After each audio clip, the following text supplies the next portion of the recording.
Observe-se como o princípio hierárquico preside a verdadeira distribuição interior de cada grande ciência, tão naturalmente como a coordenação geral das teorias reais.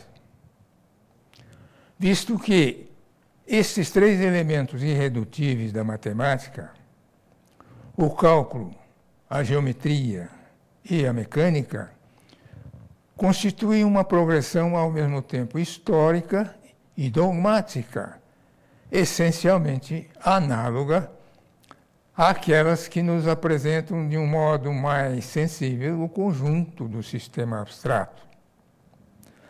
As ideias de números são certamente mais universais e mais simples que mesmo as de extensão, as quais, por sua vez, precedem, por motivos semelhantes, as ideias de movimento. Relativamente à maior parte dos astros, os nossos conhecimentos reais se reduzem, no fundo, a enumerações exatas, sem que possamos sequer verificar a figura e a grandeza deles, que, aliás, nos interessam pouco. Os números aplicam-se tanto aos fenômenos como aos seres. Esta apreciação numérica, que confunde tudo, é, no fundo, a única plenamente universal, por ser a única que se estende até os nossos pensamentos quaisquer. Sua grosseria natural não lhe impede de comportar um digno emprego para aperfeiçoar por toda parte a harmonia e a fixidez, cujos melhores tipos nos são originariamente fornecidos pela apreciação numérica. Por isso, vêem-se as crianças começarem espontaneamente sua iniciação abstrata por simples especulações numéricas, muito antes que alcancem a meditar sobre os atributos geométricos. Quanto ao movimento, sem dificuldade, sente-se o aumento de complicação e decréscimo de generalidade que colocam seu estudo no ápice do domínio matemático.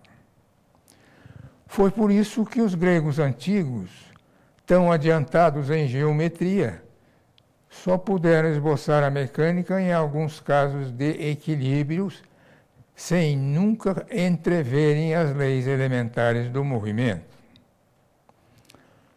Comparando estas três partes essenciais da matemática, reconhece-se que o cálculo, cujo principal surto é antes algébrico do que aritmético, tem, sobretudo, um destino lógico, além de sua utilidade própria e direta.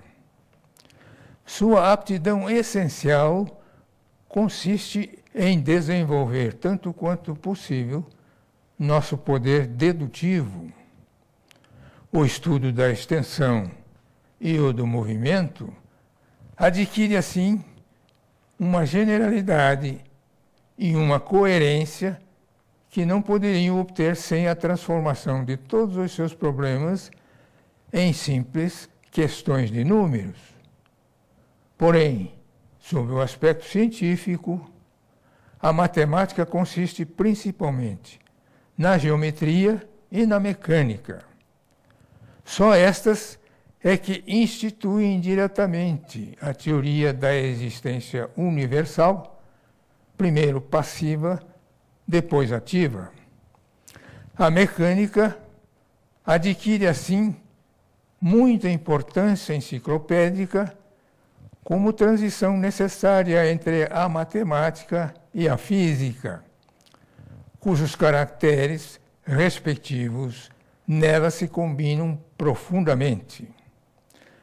Na física, toda a instituição lógica não parece ser apenas dedutiva, como o faz supor em geometria a extrema facilidade das induções indispensáveis.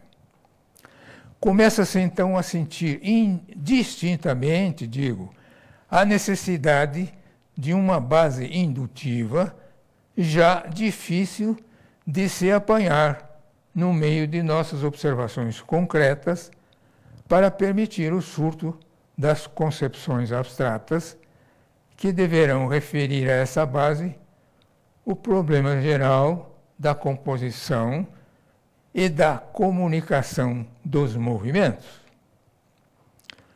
Foi principalmente por falta de tal fundamento exterior que a mecânica racional só pôde desenvolver-se no século XVII. No próximo encontro, e na sequência, apreciaremos as leis básicas da mecânica racional. Hoje ficamos por aqui. Gratos pela audiência e até lá.